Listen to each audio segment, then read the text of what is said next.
நீங்க பல இயக்குனர் நடிச்சிருந்தாலும், ரொம்ப காலம் கழிச்சு தான் மணிரத்னம் இயக்கத்துல நடிக்கக்கூடிய வாய்ப்பு உங்களுக்கு அமைஞ்சது. வித்தியாசமான அனுபவம் தான். ஏன்னா, அவர் வந்து தயாரிச்ச ஆலயம் புரொடக்ஷன்ல கிட்டி டைரக்ஷன்ல வரும்போது 2, 3 நாள் வந்திருக்காரு.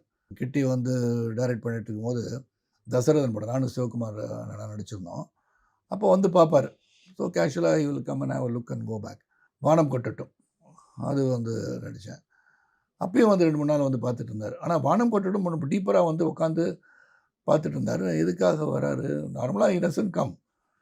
வந்து அவ்வளோ 2, 3 தடவ ரிசெட் பண்ணிட்டாரே அப்படின்னு பார்க்கும்போது, பொன்னியின் செல்வன் மைண்ட்ல வந்து வச்சு பார்த்தாரோன்ற ஒரு எண்ணம் எனக்கு.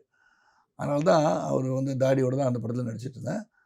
ஸோ இந்த பொன்னியின் செல்வன்ல வந்து பெரிய பலவற்றை இருக்க பாத்திரத்த வந்து சரத்குமார் செஞ்சா நல்லாயிருக்கும்னு மனசுல உதிச்சது.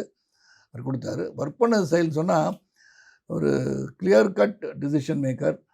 அவர் எண்ணங்கள் எப்படி இருக்கணும்? யார செலக்ட் பண்ணணும் அந்த பாத்திரத்துக்கு? அது என்ன அவர்ட்ட வந்து அந்த நடிப்பு எந்த அளவுக்கு வேணும்? Sincerity, dedication and the execution இதெல்லாம் வந்து நான் மணிரத்னம் சார வந்து பார்த்து வியந்திருக்கேன்.